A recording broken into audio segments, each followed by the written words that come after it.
আমরা আজকে বিএসডব্লিউ জি কোর্সে 127 ব্লক 1 ইউনিট 3, 4 and 5 আলোচনা করব। আমরা আগের দিনে পাবলিক হেলথ আলোচনা করেছি, আজকে ব্লক 1 শেষ হবে। 3, 4, 5 এইচআইভি এইডস তার মূল সমস্যা, এইডস কি, কেন, কি কি আছে, সুবিধা অসুবিধা, আমরা সেগুলো আলোচনা করবো। অর্থাৎ প্রাথমিক বিষয় নিয়ে আলোচনা করব। AIDS, immunodeficiency syndrome, human immunodeficiency virus HIV, এই ভাইরাস দ্বারা এটা সৃষ্টি হয়। অর্থাৎ আমাদের যে সিনড্রোমটা দেখা যায়, যদি হিউম্যান ইমিউনোডেফিসিয়েন্সি ভাইরাস আমাদের শরীরে অ্যাটাক করে, তখন আমাদের যে সমস্যাগুলো হয়, যে অসুখটাকে আমরা বলি, সেটাই হচ্ছে তোমার ইমিউনোডেফিসিয়েন্সি সিনড্রোম। কিছু জিনিস আমাদের মধ্যে লক্ষ্য করা যায়, সুবিধা অসুবিধাগুলো। তো এটা কেন এবার আমরা আলোচনা করছি, যে এই সিনড্রোমটা থাকলে কি সুবিধা অসুবিধা হয়।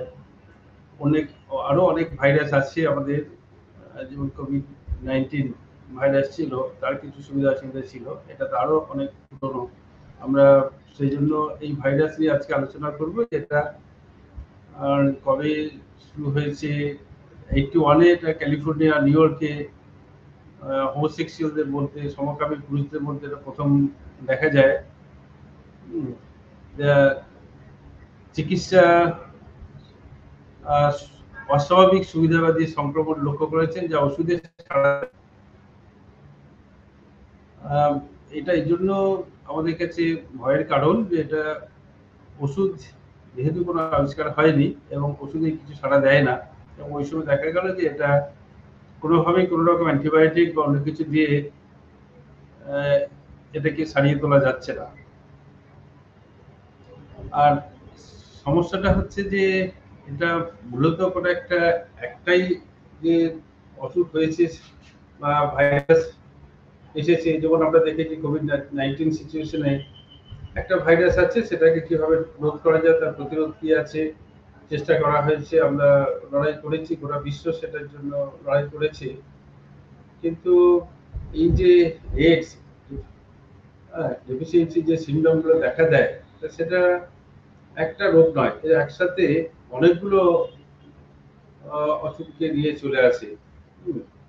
আমরা প্রথমেই যে স্লাইডটা দেখিয়েছিলাম, ডেফিসিয়েন্সি কথাটা ব্যবহার করা হয়েছে। ডেফিসিয়েন্সি মানে ঘাটতি। হিউম্যান ইমিউনোডেফিসিয়েন্সি মানে হচ্ছে আমাদের যে ইমিউন সিস্টেম, আমাদের যে রোগ প্রতিরোধ ক্ষমতা, সেটা ঘাটতি দেখা যায়। এই যে আমাদের শরীরে প্রতিনিয়ত আমরা যদি দেখি যে যেভাবে আজকে আমাদের বর্ডারে আর্মিরা বিভিন্ন তাদের সৈনিকরা তাদের অস্ত্র নিয়ে পাহারা দেয়, যাতে কেউ আমাদের ইনফিল্ট্রেশন না হতে পারে, ঢুকে যেতে পারে বাইরের দেশ থেকে। তো তাদের সাথে লড়াই করে, কখনো লড়াই করে পেরে ওঠে, কখনো পেরে ওঠে না। সেটা নির্ভর করছে আমাদের শক্তি কতটা তার উপরে। তো মূলত কি হচ্ছে, আমাদের শরীরে যদি আমরা দেখি, প্রতিনিয়ত আমাদের শরীরে বিভিন্ন ভাবে শ্বাস প্রশ্বাসের ভিতর দিয়ে, বায়ুমণ্ডল, জল খাওয়ার ভিতর দিয়ে শরীরে কিছু না কিছু ভাইরাস ঢুকছে, রোগ জীবাণু ঢুকছে। তা সেগুলো যদি সবগুলো শরীর ধ্বংস করতে না পারতো, তাহলে আমরা কিন্তু আজকে বেঁচে থাকতাম না। অর্থাৎ আমাদের নিজস্ব একটা সিস্টেম রয়েছে, যে সিস্টেমের ভিতরে আমরা এটাকে ধ্বংস করতে পারছি। আমাদের দেশ বা বাড়ি প্রতিরক্ষার ক্ষেত্রে আমাদের আলাদা কিছু অস্ত্র ব্যবহার করতে হয়, সৈন্য দিতে হয়। এখানেও আমাদের শরীরের ভিতরে একইভাবে কিছু সৈন্য রয়েছে, যারা যখন এটা ঢুকছে তখন সেটাকে মেরে ফেলছে, যেটা আমাদের শরীরে ক্ষতি করতে পারে সেরকম ওকে অ্যাটাক করে।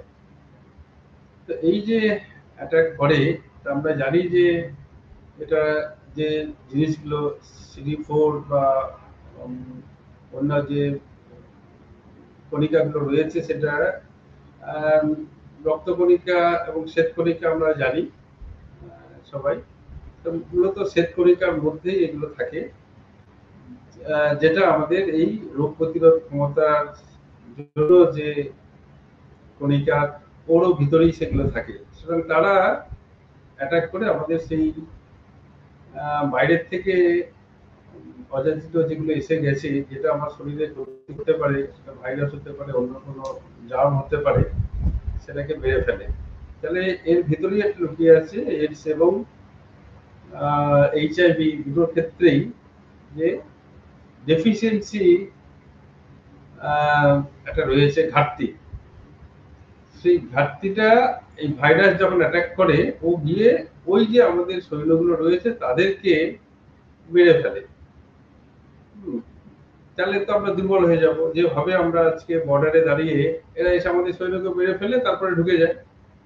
আমরা সংখ্যায় 140 কোটি আছি, ঠিক আছে, আমাদের হাতে তো অস্ত্র নেই। তাহলে ওরা আমাদের শরীরকে মেরে ফেললে আমাদেরকে যে কোনো সময় অ্যাটাক করতে পারে। ঠিক একইভাবে এরাও কি করে, আমার যে WBC এবং তার মধ্যে যে সেলগুলো রয়েছে সেটাকে মেরে ফেলছে। তার ফলে যখন কোনো ভাইরাস শরীরে ঢুকছে, আমরা অটোমেটিক ভাবে সেখান থেকে বেরিয়ে আসতে পারছি না। অর্থাৎ মেকানিজম যেটা ভিতরে রয়েছে সেখানে আমাদের ঘাটতি হচ্ছে। সেই জন্য আমরা বলেছি যে এটা একটা রোগ নয়, আরো অনেক অসুখকে নিয়ে আসে। তার কারণ হচ্ছে আমাদের প্রতিনিয়ত কোনো না কোনো রোগ জীবাণু ঢুকছে ভিতরে, জার্ম, এবং আমাদের শরীরে আরো অনেক রকমের কিছু অসুখ আছে, সেইগুলো তখন মাথা চাড়া দেয়, একসাথে অনেকগুলো এসে যায়, যেহেতু শরীর তার নিজস্ব মেকানিজমের ভিতর দিয়ে এটাকে প্রতিরোধ করতে পারছে না। সেই জন্য বলা হয় যে এটা একক রোগ নয়। HIV দ্বারা শরীরের প্রতিরক্ষা ব্যবস্থা ধ্বংসের ফলে একগুচ্ছ রোগ, অনেকগুলো রোগ দেখা দেয়। এটি একটি রেট্রোভাইরাস, RNA গ্রুপের ভাইরাস। এই যে একটু আগে বললাম, এটি প্রাথমিকভাবে ইমিউন সিস্টেমের হেল্পার টি কোষকে লক্ষ্য করে। টি কোষ যেটা WBCর মধ্যে থাকে, যা স্থায়ী ক্ষতির দিকে পরিচালিত করে। টি কোষ মরে গেলে এবারে বাকি কোষগুলোকে তখন মেরে ফেলে। HIV সংক্রমণ নির্দিষ্ট শরীরের তরলের মাধ্যমে ঘটে। শ্লেষ্মা ঝিল্লি মেমব্রেন যেটাকে বলছি, খোলা কাটা আমার কোথাও কেটে গেছে, এক্সপোজ হয়েছে, বা ইনজেকশনের সাথে সরাসরি যোগাযোগের প্রয়োজন হয়, তবেই কিন্তু এটা যে কোনো তরলের ভিতর দিয়ে, মূলত রক্ত কেটে গেলে তার ভিতর দিয়ে যে আরেকজন যার হয়েছে তার রক্ত মিশে যায়, বা আমাদের যে নদীপথে রস রয়েছে সেখানেও যদি সেই রস কোনোভাবে অন্য কারো শরীরে চলে যায়, তখন আমাদের এটা কিন্তু শরীরে দেখা দেয়। সেই জন্য এটার মূল যে কারণটা সেটা হচ্ছে যে আমাদের এক্সপোজ যেগুলো রয়েছে, আমরা আলোচনা করব যে এটা কোথায় কোথায় হয় না সেগুলো নিয়ে। কিন্তু মূলত যেটা হয়, আমাদের শরীরে যদি কোথাও কেটে গেছে এবং সেই কাটার সাথে আরেকজনের কাটার রক্তের মিশে গেছে, যদিও এটা আবার নির্ভর করে যে আমাদের এই কেটে যাওয়ার পরে যদি সময় লাগে, মানে খুব অল্প সময় এটা কিন্তু বাইরে বেঁচে থাকে। এটা আমাদের জানা দরকার যে আমার হয়তো কেটে গেছে 1 ঘন্টা আগে, সেই রক্তটা কারোর সাথে মিশে গেল, আমার হওয়ার চান্স নেই, কারণ ওটা এক্সপোজ হলে তখন ওরা বেঁচে থাকে না। এরা পরজীবী, কোনো না কোনো রক্তের ভিতর দিয়ে আমাদের শরীরে গিয়েও বেঁচে থাকে, বাইরে আলাদা করে বেঁচে থাকতে পারে না। এটার জন্যই হয়তো সুবিধা হচ্ছে যে এটা এমনি ভাবে ছড়ায় না, যতক্ষণ না আমাদের সরাসরি রক্তের সংস্পর্শ আসছে কোনোভাবে দুজনের মধ্যে। তাই যে আমার শরীরে একটি ভাইরাস এলো, ভাইরাস এসে আমাকে দুর্বল করে দিল, এবং দুর্বল করার ফলে আমার যখন দুর্বল হলাম তখন কিছু অসুখ দেখা দিল, যেটার ফলে আমরা যেটাকে বলছি এইডস সিনড্রোম, কিছু লক্ষণ দেখা দিচ্ছে। জ্বর হয়েছে, কাশি হয়েছে, গা ব্যথা করছে। তো তখন তার মানে প্রথম ধাপটা হচ্ছে এইচআইভি ভাইরাস অ্যাটাক করছে। ভাইরাস অ্যাটাক করলে তার ফলে যে লক্ষণগুলো দেখা দেয় তখন সেটাকে আমরা বলছি সিনড্রোম, এই অ্যাকোয়ার্ড ইমিউনোডেফিসিয়েন্সি সিনড্রোম, এইডস। তাহলে এইডসটা তার পরের ধাপে। তো এই তাহলে কি আমার শরীরে ব্লাড বা অন্য কোনো ভাবে, মূলত 3 ভাবে এটা ছড়ায়, আর অনেকগুলো আছে। সেটা হচ্ছে অসংরক্ষিত যৌন সংসর্গ করলে, সরাসরি আমাদের ব্লাডের কাছে এসে গেলে, ব্লাডের সাথে সংযোগ হলে, আর এটা হচ্ছে মায়ের যদি হয়ে থাকে তাহলে সেই বাচ্চা, গর্ভবতী মায়ের বাচ্চা চলে যাওয়ার কথা। মূলত এই 3টের মাধ্যমেই আমাদের ছড়ায়। তো যখন আমাদের শরীরে কোনো কারণে এটি প্রবেশ করলো এইচআইভি, তাহলে কি এটা আমরা সঙ্গে সঙ্গে এর লক্ষণ দেখতে পাবো? আমরা কতদিন এটা দেখতে?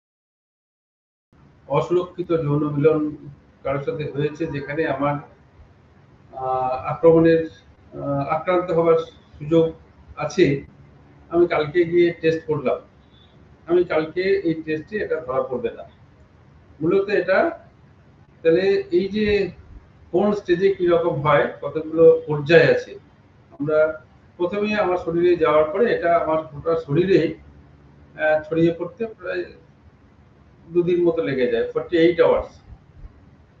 কিন্তু এই ছড়িয়ে পড়লো তখনও কিন্তু টেস্ট করলে যে টেস্টটা করা হয় সেটাকে এলাইজা টেস্ট বলা হয়, ELIS, এলাইজা টেস্ট। তো এই তখনও ধরা পড়ছে না যদি আমরা টেস্ট করি, ব্লাড টেস্ট, এলাইজা টেস্টে দেখবো আমার নেগেটিভ।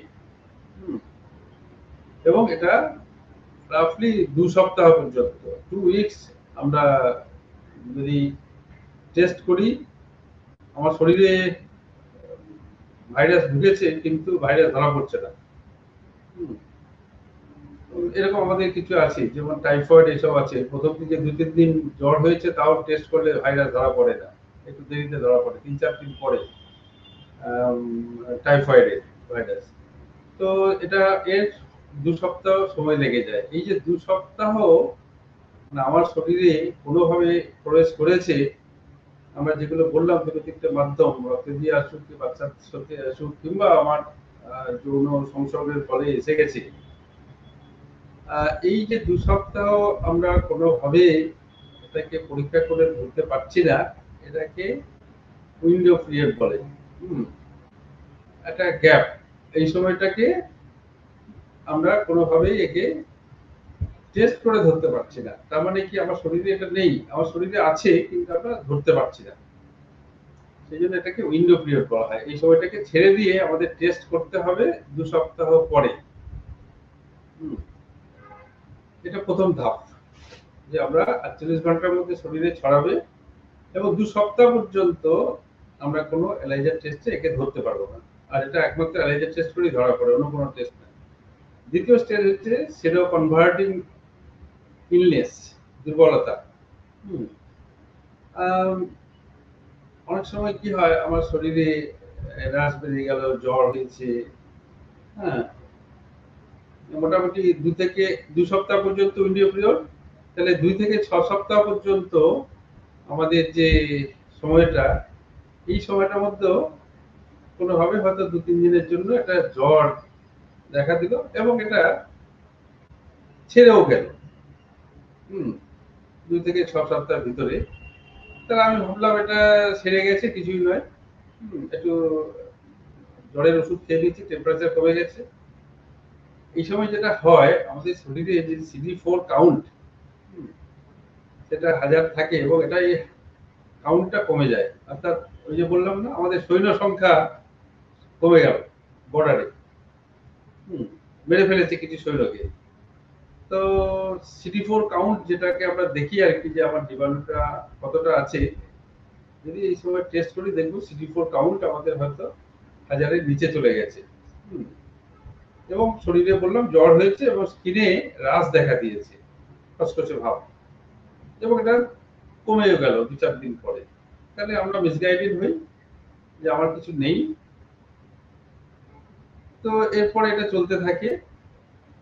এরপরে যেটা বলছে 3 নম্বর স্টেজ হচ্ছে উপসর্গহীন পর্যায়। উপসর্গ নেই, বাস জ্বর জ্বালা হয়ে গেছে, আমি নিশ্চিন্ত, তাহলে আমার কিছু নেই, চুপচাপ বসে আছি।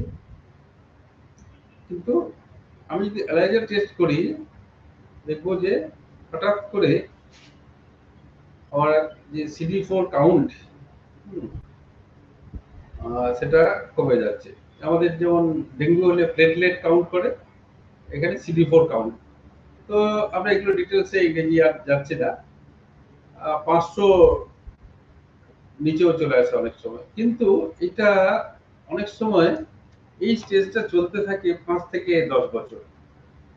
এটা বাইরের দেশে যাদের একটু ভালো খাওয়া দাওয়া করে 5 থেকে 10 বছর, আমাদের মতো কান্ট্রিতে তো 5 থেকে 7 বছর পর্যন্ত এটা চলতে থাকে, যে পিরিয়ডটাতে আমার কিছু ধরা পড়ছে না। সেই জন্য একটা অবস্থা যেখানটা আমরা কি বলেছি উপসর্গহীন পর্যায়ে, উপসর্গ নেই, কিচ্ছু দেখতে পাচ্ছি না, কিন্তু আমার ইনফেকশনটা হয়ে গেছে, আমার কোনো অসুবিধা হচ্ছে না, জ্বর জ্বালা হচ্ছে না, আমার স্কিনে কোনো রাশও বেরোচ্ছে না। তাহলে এই যে পিরিয়ডটা, কিন্তু আমরা টেস্ট করে দেখছি আমার সিডি কাউন্ট কিন্তু কমে আসছে একটু একটু করে। প্রথমে একটা ধাক্কা দিয়েছিল সেকেন্ড স্টেজে, 2-4 দিন জ্বর হয়েছিল, তারপরে এখন আর কিছুই নেই, বেশ খাওয়া দাওয়া করছি, আমি নর্মাল ওয়ার্ক করছি। একটা দুর্বলতা থাকে কিন্তু অসুখ কিছু নেই। এটা 5-7 বছর চলতে থাকে, এখানেই আমরা মিসগাইডেড হয়ে যাই। দেন মধ্যবর্তী পর্যায়ে ছোট ছোট কিছু লক্ষণ দেখা যায় একটু। এবার আমার একটু হয়তো জ্বর হচ্ছে, শরীর খারাপ হচ্ছে, একটু দুর্বল হচ্ছি, হ্যাঁ, কোথাও একটু কেটে গেছে, রক্ত ঝরছে, বন্ধ হতে চাইছে না। তো এই সময় আমরা সিডি কাউন্ট করলে যেটা দেখি সেটা হচ্ছে 500 অনেক নিচে, 200-র কাছে আমাদের চলে আসে সিডি কাউন্ট, CD4 কাউন্ট। এটা মধ্যবর্তী পর্যায়ে বলছি। তার মানে আমি 5-7 বছর ঠিক ছিলাম, এবার আমার শরীর দুর্বল হচ্ছে বা কোথাও কেটে গেছে, রক্ত বেরোচ্ছে, বন্ধ হচ্ছে না। তারপরে হচ্ছে এড সেট পর্যায়ে, এবারে আমি কিন্তু লক্ষণ দেখতে পাবো, সুবিধা অসুবিধা যেগুলো সেগুলোর দিকে আমরা ক্রমশ এগিয়ে যাচ্ছি। CD4 গণনা এবার আমরা 200-র নিচে, আমরা নরমালি থাকে 1000, 500, এখন 200-র নিচে CD4 কাউন্ট এসে গেছে। এবং আমরা যে অসুবিধাগুলো দেখা যায়, আমার প্রথমেই হচ্ছে শরীরটা ভীষণ দুর্বল হয়ে যায়, শুকিয়ে যায়। আরো 5টা রোগ, আমার জ্বর হলে জ্বর ছাড়ছে না, ইনফ্লুয়েঞ্জা হলে ছেড়ে যায় 3 দিনে, ছাড়ছে না, কাশি হলে কমছে না, কেটে গেলে রক্ত ঝরছে। তো এই যে একটু আগে বলেছি আমরা যে এটা একটা রোগ নয়, এর সাথে অনেক রোগ। তার মানে এই রোগগুলো এরা নিয়ে আসে নয়, এরা যেহেতু আমার প্রতিরোধ ক্ষমতাটাকে কমিয়ে দেয়, অন্য রোগগুলো মাথা তোলে। এরা তখন নিজেদের মধ্যে উকি ঝুঁকি মারে। তাহলে আমরা এই এডসের পর্যায়ে এখন কিন্তু আমরা দেখতে পাবো যে সেগুলো সব হচ্ছে আর কোনোটা ছাড়ছে না, থেকে যাচ্ছে, দীর্ঘদিন ধরে থাকছে। প্রথম ধাপে যেমন 3-4 দিন জ্বর হয়ে আমার ছেড়ে গিয়েছিল, এখন কিন্তু আর সেটা ছাড়বে না, থেকে যাচ্ছে। দেন লাস্ট স্টেজ হচ্ছে টার্মিনাল স্টেজ, যখন CD4 কাউন্ট 50-এর নিচে, মানে আমার সৈন্য সংখ্যা 1000 ছিল, এখন 50-এ চলে এসেছে, এবং চিকিৎসায় কোনো কিছু আর সাড়া দিচ্ছে না, কোনো অ্যান্টিবায়োটিক। আমরা সাধারণত এই পর্যায়ে গিয়ে, এখন তো আমাদের কোনো মেডিসিন বেরোয়নি, এআরটি রেট্রোভাইরাল থেরাপি একটা করা হয়, যেটা দিয়ে আমার রোগ প্রতিরোধ ক্ষমতাটাকে একটু বাড়িয়ে রাখা হয়। কিন্তু যখন এটা 50-এর নিচে নেমে গেল, তার মানে তখন আমার আর এআরটি দিয়েও কাজ হচ্ছে না, মানে কোনো রিঅ্যাকশন হচ্ছে না। তার মানে একেবারে শেষ পর্যায়ে, যখন CD4 কাউন্ট আমার 50-এর নিচে এসে গেছে, সৈন্য সংখ্যা 1000 থেকে কমে যখন 50, তো তখন তারা জাঁকিয়ে বসেছে। এবং আমরা জানি যে কোনো মেডিসিন নেই, প্রিভেন্টিভও কিছু নেই। একটা প্রতিকারের ব্যবস্থা ছিল, সেটা এআরটি দেওয়া হয়, আমার শরীরটাকে একটু শক্ত করে যাতে করে ফাইট করতে পারি, কিন্তু সেই ফাইট করার অবস্থায় আর নেই যখন এটা 50-এর নিচে নেমে গেল। তাহলে এইভাবে কিন্তু আস্তে আস্তে আস্তে আস্তে করে তাহলে আমরা প্রথম ধাপে কি দেখেছি, 2 সপ্তাহে উইন্ডো পিরিয়ড আমার কি ধরা পড়ছে না, 2 থেকে 6 সপ্তাহের মধ্যে আমার হালকা জ্বর হতে পারে, সিডি কাউন্ট একটু কমে যাবে, আবার সেই জ্বরটা ছেড়ে যাবে। তার মানে আমি মিসগাইডেড হলাম এবার। যে উপসর্গহীন কিছুদিন আমরা থেকে যাই দীর্ঘ 5 থেকে 10 বছর, কারণ যার যেমন শরীর, যার যেমন খাওয়া তার উপরে নির্ভর করে। এটা কারো 5 বছর পরে ধরা পড়ে, কারো 7 বছর পরে, কারো 10 বছর পর্যন্ত টেনে দিতে পারে। কিন্তু আমার সিডি কাউন্ট, স্কোর কাউন্ট কমে যাচ্ছে উপসর্গহীন অবস্থায়। চতুর্থ পর্যায়ে হচ্ছে ছোট ছোট লক্ষণ এবার একটু একটু দেখা দেবে, কারণ সিডি কাউন্ট আমার 200-র কাছে চলে এসেছে। এবারে তারপরে যে এইডস এর আসল চেহারা নিতে থাকলো, এটা যখন 50-এর নিচে নেমে গেল, তখন আর আমার কিন্তু এই কোন রকম ওষুধ চলছে না। তাহলে আমরা এই এতগুলো স্টেজের ভিতর দিয়ে যাই, তারপরে আমাদের এক সময় গিয়ে মৃত্যুর পথে ছেড়ে দিতে হয় রোগীকে অসহায়ভাবে। আচ্ছা, এইগুলো তাহলে আমাদের কি বলেছি যে এটা ব্লাডের মাধ্যমে যৌন সংসর্গ বা বাচ্চাদের মাধ্যমে যায়, কিন্তু আর কিভাবে এটা ছড়ায়? নরমালি এটা প্রথম দিকে যখন হয় প্রচুর মানুষকে এটা বোঝাতে হতো, অনেক অ্যাওয়ারনেস ক্যাম্প করতে হয়েছে, আমরা অনেক সময় ফিল্ডে ক্যাম্প করেছি, যে হাতে হাত লাগলে ছড়িয়ে যাবে। আমরা কি বলেছি, এটা আর 5টা ভাইরাসের মতো বাতাসে বা অন্য কোনো ভাবে ছড়ায় না, ওই 3টে মাধ্যম ছাড়া। তাহলে হ্যান্ডশেক করলে ঝুঁকি আছে? নেই। এবার কথা হচ্ছে যে হ্যাঁ, হ্যান্ডশেক করলাম, দেখা গেল ওরও হাত কেটে গেছে, আমারও হাত কেটেছে, দুটো রক্ত যদি মিলে যায় তাহলে হতে পারে। সেরকম খুব কমই হয় যে দুজনেরই হাত কেটে গেছে, সেখান থেকে ব্লাডটা এক্সপোজ হয়ে আছে, আমার হাতে ঢুকে গেছে, সেটা খুব কমই হয়। বা এমনি রেগুলার দেখা সাক্ষাৎ হচ্ছে, একসাথে গল্প করছি, এভাবেই কিন্তু এটা ছড়ায় না। অর্থাৎ কারো হলে একটা অসুবিধা হচ্ছে যে সেই অনেকেরই কি হয়, এখনো এই অসুখটা হলে আমাদের কাছে বড় যে ধাক্কাটা খায়, মানসিক একটা ধাক্কা, সেটা সামলানো মুশকিল। তারপরে যদি আবার আত্মীয় স্বজন, বন্ধু বান্ধব সবাই তাকে দূরে দূরে রাখে, সে আরো তাড়াতাড়ি মরে যাবে। কারণ আমাদের শরীরের যে কোনো অসুখ মানসিক, আমরা আগের দিনে পড়েছি মেন্টাল হেলথ, তো মানসিক একটা জোর লাগে। তো সেটা যদি দুর্বল হয়ে যায় তাহলে কিন্তু আক্রমণটা আরো তাড়াতাড়ি হয়। আর যদি আমরা সবাই মিলে তাকে এইভাবে অচ্ছুত করে রাখি, সেই জন্য আমাদের এটা জানা দরকার। আমাদের যারা সোশ্যাল ওয়ার্কার আগামী দিনে কমিউনিটিতে যাব, আমাদের এইগুলো মানুষকে বোঝাতে হবে। একই টয়লেট যদি ব্যবহার করি, একটা রিমোট ঝুঁকি, আবার ওই একই জিনিস, যে যে টয়লেটে যদি সেটা কোমোড হয়, যেখানে আমি বসছি, একটু আগে হয়তো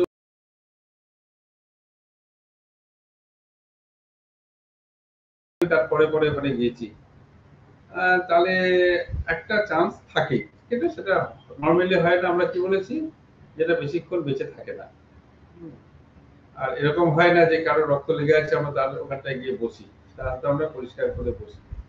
সেই জন্য একই টয়লেট ব্যবহার করলে, একমাত্র যদি কোমোড হয়, অন্য টয়লেট হলে তো চান্সই নেই, তাহলে সেখানেও কিন্তু এই ঝুঁকিটা নেই। টুথব্রাশ, যে একই ব্রাশ একটু আগে কেউ করে গেছে, আমি আবার করছি, একই জিনিসটা এসে যায়। যে একটা হচ্ছে যে টুথপেস্টের মধ্যে একটা অ্যান্টিসেপটিক থাকে, সেটা মেরে ফেলে। হ্যাঁ, তো টুথ ব্রাশ যদি আমরা শেয়ার করি, নর্মালি আমরা টুথব্রাশ শেয়ার করি না, খুব কম। কেউ কারো একটা টুথব্রাশ থেকে একজন ব্যবহার করেছে আর একজন নিল, সেটা হয় না। এর সাথে একটা যোগ আছে, তাদের ডাক্তারের কাছে গেলে, হ্যাঁ, এখন আমার যদি রক্ত বেরিয়ে থাকে, ডাক্তার যদি সেই রক্তটাকে অন্য কোথাও নিয়ে যায়, সেটা হয় না। সেটা অনেক সময় দাঁতের ডাক্তারখানায় যেতে চান যে ওখানে গেলে হবে। এগুলো সব ভুল ধারণা আমাদের কতগুলো।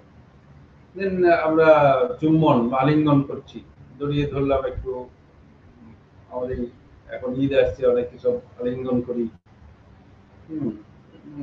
আজকাল ইউরোপে এগুলো চালু আছে, একটু চুম্বন দেওয়া। এটাতে নর্মালি কিছু হয় না, যদি সেটা ড্রাই কিস হয়, অনেক সময় হয়তো মুখের ভিতরে জিভ দিয়ে বা লালা তাদের মধ্যে এলো, তাহলে একটু সতর্ক থাকা দরকার, কারণ ওই ধরনের গভীর কিস করাটা বা চুম্বন দেওয়াটা একটু ঝুঁকি থেকে যায়। আদারওয়াইজ এরকম জড়িয়ে ধরলাম, এমনি চুম্বন দিলাম, সেটাতে কিন্তু এসে যায় না। এটা একটা জায়গা। যোগাযোগ নিজেদের মধ্যে,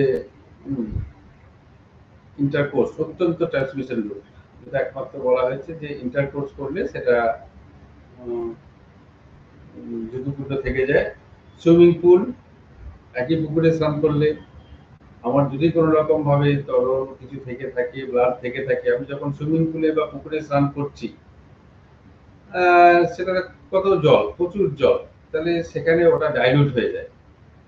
তো একই পুকুরে বা যার হয়েছে তাকে আমি পুকুরে স্নান করতে দেব না, এটা ঠিক নয়, কারণ ওইটার থেকে ছড়াবার কোনো সুযোগ নেই। হয়তো আমার কেটে গেছে, একটু আগে হয়তো আরেকজন কেউ স্নান করে গেছে, সেখানে হয়তো ব্লাডটা ধুয়েছে, তো সেটা তো পুকুরে কত জল থাকে, বা সুইমিং পুলে, তো সেখান থেকে আক্রমণের চান্স মোটেই নেই বলেই চলে। সুতরাং এইগুলো আমাদের একটা ভুল ধারণা। তাহলে প্রতিরোধগুলো কি কি হবে? আরো অনেক আছে এরকম। প্রতিরোধটা কি হবে আমরা বাঁচবো, কারণ আমরা বলেছি যে এর ওষুধ নেই। তাহলে এর ওষুধটা কি? নিজেকে সচেতন রাখাটাই ওষুধ। আমরা বলতাম এক সময় যখন হয়, আমরা প্রচুর ক্যাম্প করেছি গ্রামের দিকে, যে মেডিসিন তো নেই, তাহলে মেডিসিনটা কি? মেডিসিনটা হচ্ছে তোমার অ্যাওয়ারনেস, যেটা কি কিভাবে ছড়ায় আর কি কি করলে এটা আমার হয়ে যাবে না। আমরা অ্যাকুয়ার্ড বলেছি, এটা কিন্তু এমনি আসে না। দেখো ওর নামের মধ্যে আছে অ্যাকুয়ার্ড, মানে আমি অ্যাকুয়ার করেছি, আমি নিজে নিয়ে এসেছি। আমি যদি নিজে না চাই তাহলে এটা কোনোদিনই হবে না।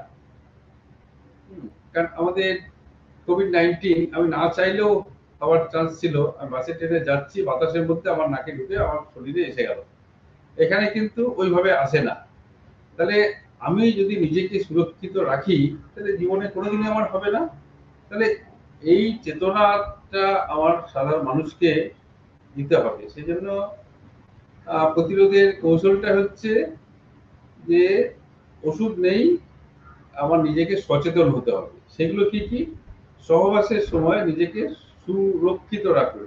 অবশ্যই এখানে সহবাস মানে আমি যদি একের বেশি বা অন্য কোনো ভাবে কারো কাছে যাই যেখানে আমার হাই রিস্ক রয়েছে, যে যারা আর অনেক পুরুষের সাথে একসাথে সহবাস করে, আর তাহলে আমাকে সঠিক কন্ডম, কন্ডম নয় সঠিক কন্ডম, ভালো কোয়ালিটির কন্ডম ব্যবহার করতে হবে। সেজন্য নিজেকে সুরক্ষিত রাখতে হবে। অর্থাৎ আমি যদি নিজেকে সুরক্ষিত রাখবো বলি, কোনোদিন এটা আমার কাছে আসবে না। যারাই এটার থেকে আক্রান্ত হয় তারা নিজেদের ভুলেই কিন্তু পেয়েছে। অনেকে আমরা ড্রাগ, ইনসুলিন নিই, ইনজেকশন দিই, হ্যাঁ, স্টেরাইল বা নতুন সিরিঞ্জ ব্যবহার করা, কোনোভাবে একে ব্যবহৃত সিরিঞ্জ আমরা নেব না। কোথাও ডাক্তারখানায় গেলে ইউজ অ্যান্ড থ্রো যে সিরিঞ্জগুলো পাওয়া যায়, সেগুলো যদি কেউ দেয়, আমরা কিন্তু আজকাল দেয় না, তো অনেক সময় দিতে পারে, নিজেদেরকে সজাগ রাখা। আর যে একই সিরিঞ্জ আমরা নেব না। Pre exposure prophylaxis for high risk individuals,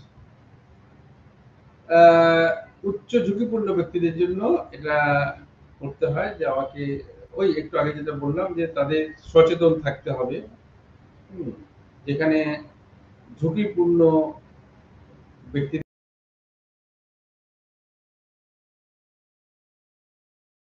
আছে, একটু আগে বললাম অ্যান্টি রেট্রোভাইরাল থেরাপি, এআরটি, যেটাই এখন মেডিসিন বা প্রিভেন্টিভ বলা হয়, ভাইরাল লোডকে দমন করে, আমার যে ভাইরাল আছে সেটাকে একটু কম করে রাখে। এটাই একমাত্র এখনো পর্যন্ত প্রিভেন্টিভ মেডিসিন হিসেবে দেওয়া হয়। প্রিভেন্টিভ না, এটাকে বলা হয় কিউরেটিভও বলা যায়, কিউরেটিভও নয় প্রিভেন্টিভও নয়, যে আমার যে ভাইরাল লোড আছে সেটাকে একটু কমিয়ে রাখলো এই এআরটি দিয়ে। মানে তাকে একটু দুর্বল করে রাখা হয়।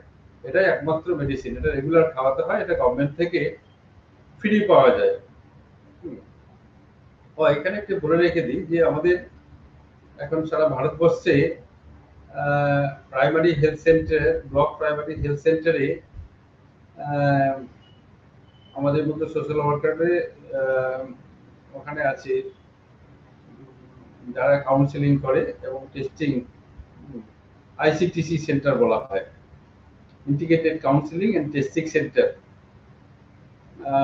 ওখানে কোনো এই ধরনের ক্লায়েন্ট এলে তাদের ব্লাড নিয়ে টেস্ট করা হয় এবং শুধু টেস্ট করে ছেড়ে দেওয়া হয় না, এদের কাউন্সিলিংও করা হয়।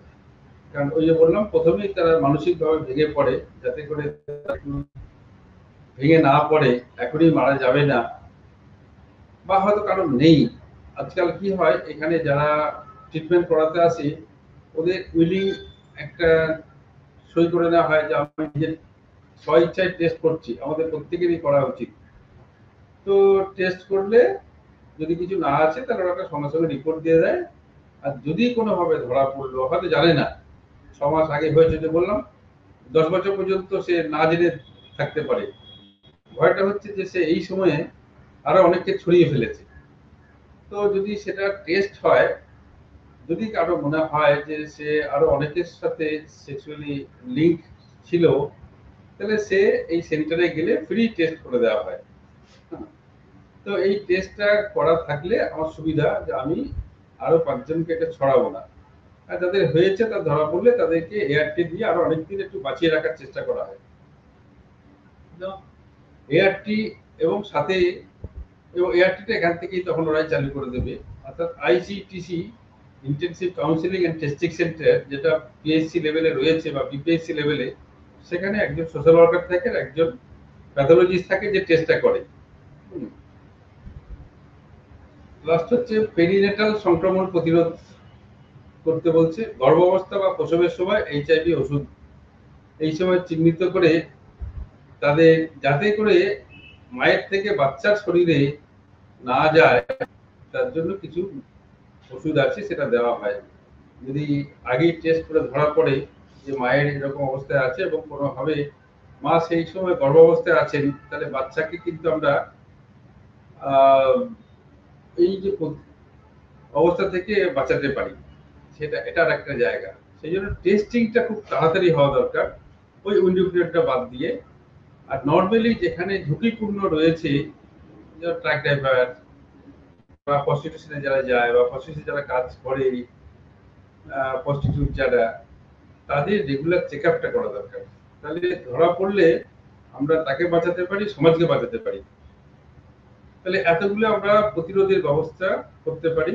আর যে বললাম, এগুলো ব্যবস্থা ছাড়া আমার অ্যাওয়ারনেস, কি কারণে এটা ছড়ায়, কিভাবে হতে পারে, আমি কি করে নিজেকে সুরক্ষিত রাখবো, সেটা আমাদের সবসময় ভাবতে হবে। আমরা এইচআইভি কিভাবে সংক্রমিত হয় আমরা একটু আগে বলেছি।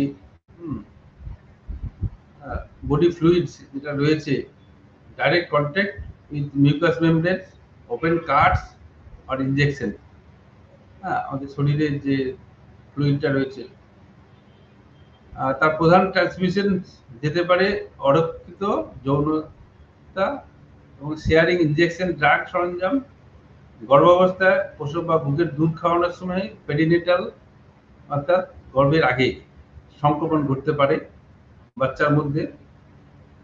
এবার বলছে কিভাবে হয় না, এইচআইভি নৈমিত্তিক যোগাযোগের মাধ্যমে সংগৃহীত হয় না, মানে রেগুলার যে যোগাযোগ, আমরা এগুলো অলরেডি আলোচনা করেছি। পোকামাকড়ে কামড়েও হয় না, আমরা একটু ওখানটাতে, এটা বলা ছিল না, এখানটাতে লেখা আছে। আমাকে মশা খেয়েছে তাহলে হবে না, একটা মশা খেয়ে যখন আমার শরীরে আসছে, এই সময় যেটুকু সময়, ওটুকুর মধ্যে বাইরে এলে ওটা মরে যায়, তাহলে সেটাতেও হয় না, মশা খেলেও হয় না। আচ্ছা, তাহলে আমরা কোভিড-19 নিয়ে খুব আলোচনা করেছি, অনেক বিষয়ে আলোচনা হয়েছে। এটা কেন মহামারী, আবার এইডস, তার আগে আমরা এইডসকেই মহামারী বলতাম। এইডস শুনলেই মনে হয় মৃত্যু, মহামারী। তার কারণ হচ্ছে এ কোনো ওষুধ এখনো পর্যন্ত আমাদের দেয়নি। তাহলে আমাদের এই যে ইমিউন সিস্টেমকে ধ্বংস করে দেয়, এটা হচ্ছে সমস্যা। সৈন্যকে, আমার শরীরের যে সৈন্য সেনাবাহিনী তাকে মেরে দেয়, তাহলে আমার লড়াই করার ক্ষমতাটা চলে যায়। তো দ্বিতীয় হচ্ছে দুর্বলতার দীর্ঘায়িত সময়কাল, আর অনেক দিন ধরে এটা চলতে থাকে। এই যে বললাম 48 ঘন্টা, 2 সপ্তাহ, 6 সপ্তাহ, তারপর আরো 5 থেকে 7, 10 বছর, তাহলে অনেক দিন ধরে এটা চলতে থাকে। এটা একটা মহামারী হিসেবে বিধ্বংসী একটা অবস্থার মধ্যে দিয়ে যায়। আমার আয়ুটা কমে গেল, আমার বয়স আজকে 20 বছর, হয়তো আমি আরো 10 বছর কি 15 বছর বাঁচবো, আমার আয়ুটা কমে যায়। আর এটাতে কি ভ্যাকসিন বা প্রতিকারের ব্যবস্থা নেই, কোনো ভ্যাকসিনও নেই, প্রতিকারও কিছু নেই। ব্যয়বহুল চিকিৎসা, বিকল্প চিকিৎসা ব্যবস্থা, চিকিৎসা বিকল্প না, বিকল্প চিকিৎসা ব্যবস্থা। ওই যে এআরটি কস্টলি, সরকার থেকে দেয়, অনেক সময় পাওয়া যায় না।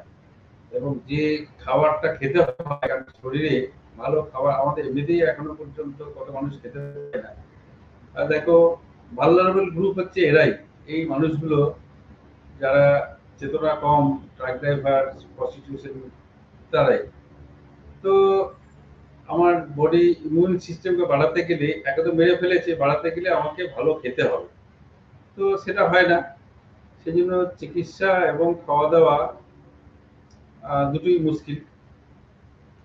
যেটা আরেকটা করে যে আমার যেহেতু এটা আমরা কি বলেছি, এটা মূলত বেশিরভাগটাই ছড়ায় যৌন সংসর্গের ভিতর দিয়ে। তাহলে এই পিরিয়ডটা হচ্ছে প্রোডাক্টিভ পিরিয়ড, একদম বাচ্চারাও নয় আর বয়স্করাও নয়। তাহলে কোন জনগোষ্ঠী, কোন পপুলেশন যারা আমার সমাজকে গড়ে তুলবে, যারা শ্রম দেবে, তো তারা যদি আজকে দিনের পর দিন ঘুমিয়ে কাটায়, শরীর দুর্বল থাকে, মানসিক জোর না পায়, তার মানে আমার যে working force, productive working force, সেটার অভাব হচ্ছে।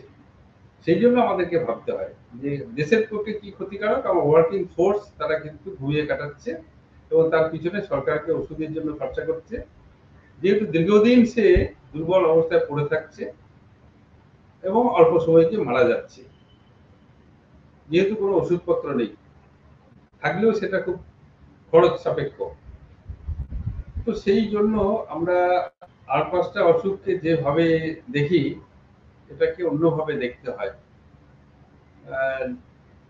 এবং যেমন খারাপ দিক আছে, ভালো দিকটা হচ্ছে আমি ইচ্ছা করলে এর থেকে দূরে থাকতে পারি, এবং আমার সমাজ ব্যবস্থা ইচ্ছা করলে আমাকে সেই চেতনাটা দিতে পারে, আমাকে বাঁচাতে পারে, সমাজকে আমার এই অসময়ে পৃথিবী থেকে চলে যাওয়া, বা যেটুকু বেঁচে থাকলাম সেটা আনপ্রোডাক্টিভ, আমি কিছু করলাম না, তাহলে সেখান থেকে কিন্তু সে এই সমাজকে রক্ষা করা যায়। তবে এই এতগুলো কারণে আমরা এর অন্য রোগের থেকে একটু আলাদা। আমি যে বললাম, এ নিজে তো আসে না, সাথে আরো অনেকগুলোকে নিয়ে আসে। আর যেহেতু আমাদের প্রতিনিয়ত কোনো না কোনো ভাবে ভাইরাস ঢুকছে, একে মারতে পারে না, তখন বাকি রোগগুলো মাথা চাড়া দেয়। আমাদের সমাজেও দেখবে না, যদি আমাদের ডিফেন্স সিস্টেম ভেঙে পড়ে, তখন সমাজের বাকি লোকগুলো সব মাথা চাড়া দেয়, নিজেদের মধ্যে ঝগড়াঝাটি লাগে, বাইরের লোকে এসে আক্রমণ করে, একইভাবে। সেই জন্য এটাকে আমাদের ভাবার বিষয়, মূল ভাবার বিষয় হচ্ছে ওষুধ নেই, প্রিভেন্টিভও নেই, কিউরেটিভও নেই, দুটোই নেই। আর এইটা যারা আক্রান্ত হয় তারা প্রোডাক্টিভ, মানে একটা বয়সে যে বয়সটায় তাদের কাজ করার কথা, সমাজকে কিছু দেওয়ার কথা, সে দিতে পারছে না, যেহেতু সে দুর্বল। তো এতগুলি কারণের ফলে আমাদের এটাকে ভাবতে হয়। আর ওই যে বললাম যে আমাদের শরীরে যদি ইমিউন সিস্টেম কমে যায়, আমরা এসটিডির কথা বলছি, টেলিফোন না, সেক্সুয়ালি ট্রান্সমিটেড ডিজিজ, আমাদের অনেক রকম সেক্সুয়াল ট্রান্সমিটেড ডিজিজ আছে, যেটা ওই এইচআইভি এইডস এর মতো আমাদের শরীরে বিশেষ করে মেয়েদের এবং ছেলেদের দুটোই একটা রোগ ইনফেকশন হয়, যেটাকে আমরা সেক্সুয়ালি ট্রান্সমিটেড ইনফেকশন বলি, এসটিআই বলি। বেশিরভাগ ক্ষেত্রে এটাকে এসটিডি বলা হয়।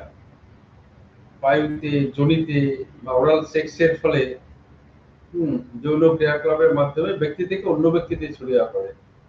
কারণ আমরা শুধু যোনিতে নয়, বায়ুতে অনেক সময় সেক্স করে হোমোসেক্সুয়ালের ক্ষেত্রে, বা এমনি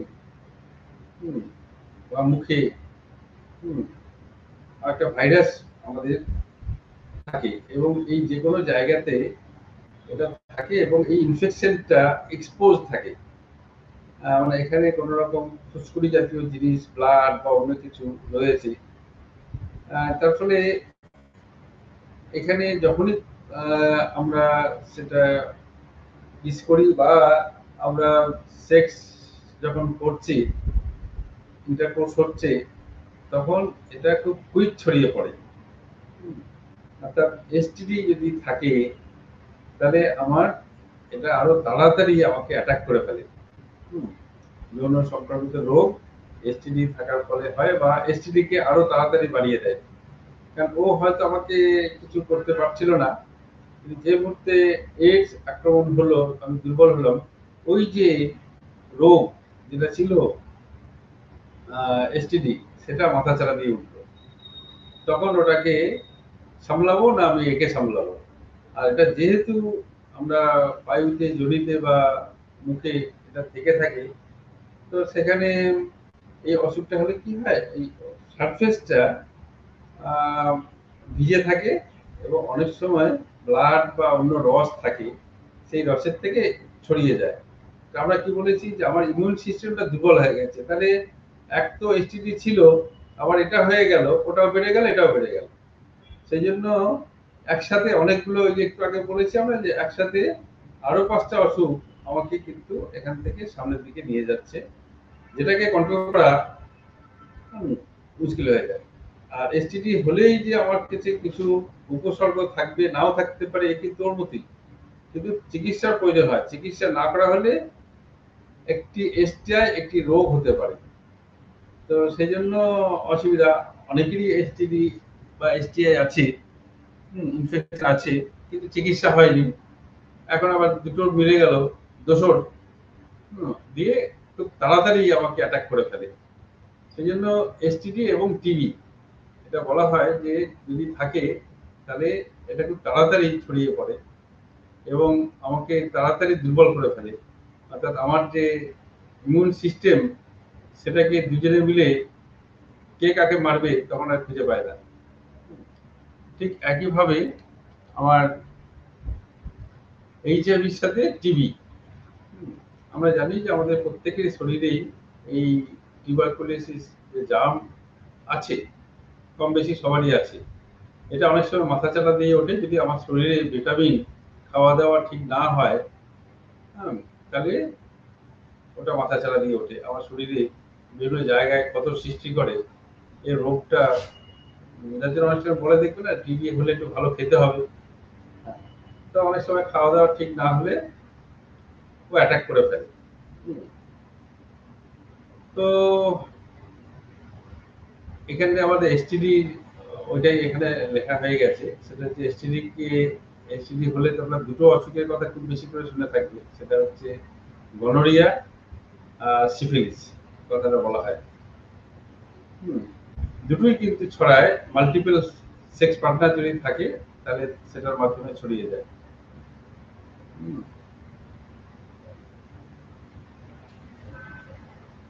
তো টিবিও সেরকম, আমাদের শরীরে জীবাণুটি আছে, কিন্তু সেটি মাথাচাড়া দেয়নি। যে মুহূর্তে আমার এইচআইভি এইডস এই গ্রামটি ঢুকলো, ও আমার প্রতিরোধ ক্ষমতাকে দুর্বল করে দিল। আর দুর্বল করে দেওয়ার সাথে সাথেই কিন্তু আমার এই সমস্যাটা দেখা দিল। তাহলে আমার কি দেখি যে এসটিডি ছিল আমি জানি না, যে মুহূর্তে আমার এইচআইভি এইডস ইনফেকশন হলো, সাথে সাথে আমার আবার এটাও দেখা দিল, তাহলে আমি কোনটাকে এবার সারাবো? দেখো সমস্যাটা কি, আমরা একটার পর একটাতে পড়ে যাচ্ছি। কারণ শুধু এসটিডি সারতে অনেক সময় লাগে, এসটিডি অনেক মানুষেরই থাকে, এরা ধরাই পড়ে না, যেহেতু করে ঝামেলা করে না, থেকে যায়। গনোরিয়া, সিফিলিস, তোমার জনিপথে কোনো রকম দুষ্করি বা অন্যরকম ঘায়ের মতো দেখা যায়, তো সেটা অনেক সময় ধরা পড়ে না ছিল। কিন্তু যেই আমরা মাল্টিপল পার্টনারের সাথে শেষ করলাম, এবারে খুব কুইক ছড়িয়ে গেল। কারণ আমরা বলেছি ব্লাড কন্ট্যাক্ট হলে বা আমাদের যে রস রয়েছে তার সাথে মিশে যেতে গেলে এটা তাড়াতাড়ি ছড়িয়ে যায়। যখন এসটিডি ছিল আবার এটা যোগ হয়ে গেল, দুটো মিশে গেল, সাথে আবার টিবি এসে গেল। আমরা টিবি জানি যে এখন ওষুধ যদি আমরা 6 মাস ধরে খাই, প্রত্যেকটা ব্লকে এখন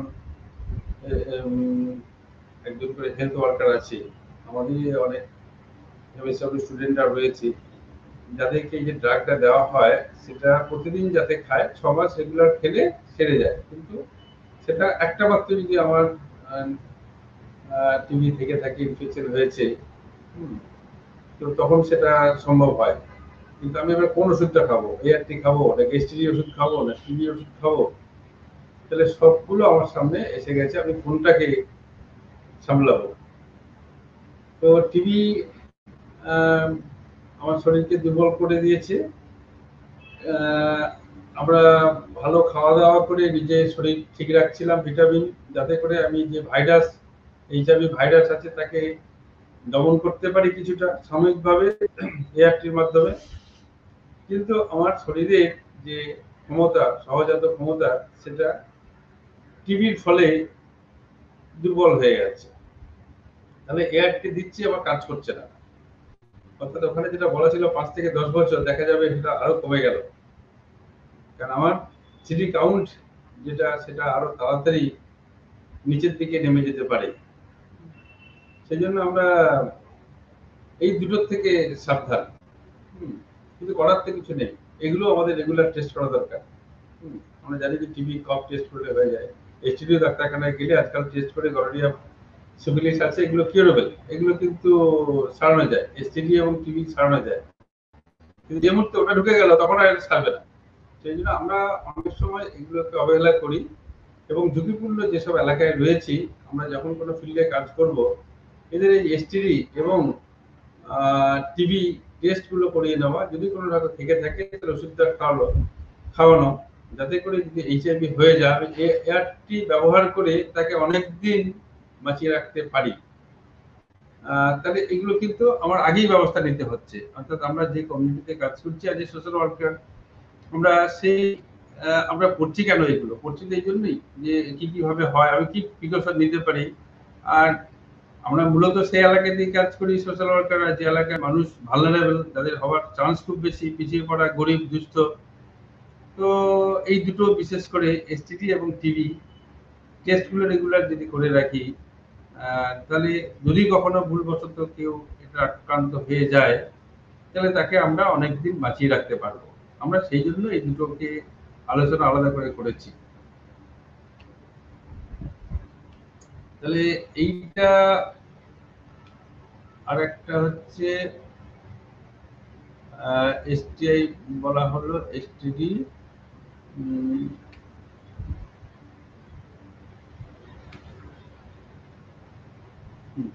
যে বিষয়টা এই প্রতিরোধের বিষয়টা, এইটা আমরা একটু রিপিট করি এই জন্য যে যখন আমরা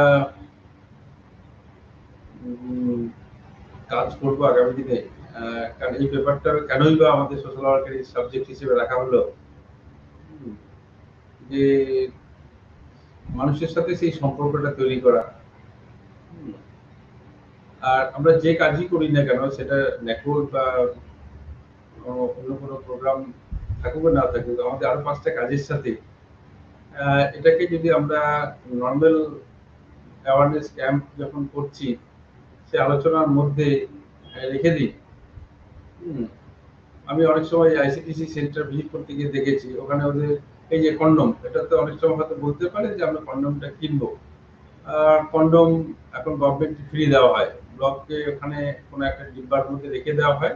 আমি দেখেছি অনেক সময় ইয়াং ছেলেরাই মূলত, মেয়েদের দেখিনি, আসে এবং ওখান থেকে নিয়ে পকেটে করে চলে যায়। অর্থাৎ এই যে ইজি অ্যাক্সেস কোথায় পাওয়া যায় সেই ইনফরমেশনটা কিন্তু আমাদেরকে বলে দিতে হবে। যে আমি বললাম তুমি কন্ডম ব্যবহার করবে, কিন্তু কন্ডমটা কোথায় দোকানে কিনতে যাবে হয়তো লজ্জা পেতে পারে, কিন্তু হসপিটালে গিয়ে একটা নির্দিষ্ট জায়গায় এটা রাখা থাকে এবং সেখানে থেকে এরা নিয়ে আসতে পারে। অনেক সময় আমাদের এটা আরেকটা এটা দিক তো আছেই, গ্রামের দিকে কাজ করতে গিয়ে যেখানে শিক্ষার হার কম, চেতনার হার কম, আমাদের জনসংখ্যা বিস্ফোরণ হচ্ছে, জনসংখ্যা বাড়ছে। তার একটা সবসময় যে ইচ্ছা করেই জনসংখ্যা বাড়ে সেটা নয়, মানুষের চেতনার অভাব, কিছু না জানার ফলে, কন্ডম ব্যবহার না করার ফলে কি করে কন্ট্রোল করতে হয় বা কন্ট্রোল মেজার্স গুলো কি কি সেগুলো নিতে চায় না। অর্থাৎ যদি কন্ডম ইউজটা অ্যাক্সেসটা করা যায় তাহলে একটা বড় কাজ হতে পারে। সেটার দিকে লক্ষ্য রাখা এবং আমাদের কাজের মধ্যে এটাকে নিয়ে নেওয়া। আমাদের যে কমিউনিটিতে আমরা যাই না কেন, সেটা গ্রাম হোক কি বস্তি হোক। আর ইনজেকশন সিরিঞ্জ ব্যবহার করা একেবারে, এইটা তো রেগুলার রুটিন হিসেবে আমাদেরকে রাখতে হবে। এখন আমি দেখেছি অনেক জায়গায় আমাদের গ্রাম বাংলায় বিশেষ করে যখন কোনো চিকিৎসা করা হয়, ডাক্তাররা একই সিরিঞ্জ অনেককে দিয়ে দেন, আমরা জানি না। ওরা বলে একটু ধুয়ে দিচ্ছি, স্টেরিলাইজ করেছি, স্টেরিলাইজ তো আমরা জানি যে 20 মিনিট তত্ত্ব জল দিতে হবে, সেটা করে না। তো সেটা একদম বলে দেওয়া যে এটা দেবে না। আর এটার থেকে যদি আমরা একটু বাঁচতে পারি তাহলে হবে। আর ওই যে বললাম ঝুঁকিপূর্ণ ব্যক্তিদের জন্য প্রি এক্সপোজার প্রফিল্যাক্সিস,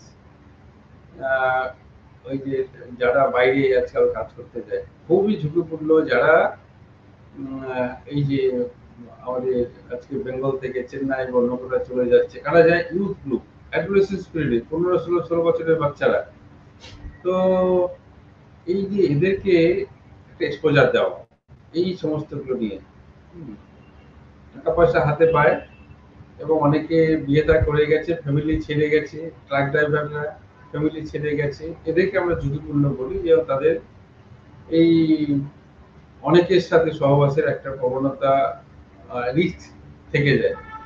তাহলে এই গ্রুপগুলোকে আমরা ঝুঁকিপূর্ণ কারা সেটাকে আমাকে বেছে নিতে হবে এবং তাদের মধ্যে অ্যাওয়ারনেস প্রোগ্রাম করানো, এবং সেটা বিভিন্ন ভাবে হতে পারে, মিটিং করে হতে পারে, পেয়ার গ্রুপের মধ্যে দিয়ে হতে পারে।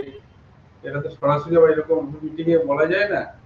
তাহলে এরকম গ্রুপ বেছে নিয়ে তাদের সাথে, তাদের বন্ধু বান্ধবদের সাথে আলোচনা করে প্রতিরোধ ব্যবস্থাটা হতে পারবে। এবং আলটিমেটলি যখন আমরা এটা পেয়েই গেলাম, ওই টেস্ট গুলো করা, যেমন এসটিডি টেস্ট বলেছি, টিবি টেস্ট রেগুলার করা, তেমনি আইসিটিসি সেন্টারে এদেরকে কোনোভাবে ঢুকিয়ে দেওয়া। এখন এখানে দেখেছি বেঙ্গলে যেটা হয়, সাধারণ মানুষ কিন্তু গিয়ে উইলিংলি টেস্ট করে সেটা খুব কম। যেসব মায়েরা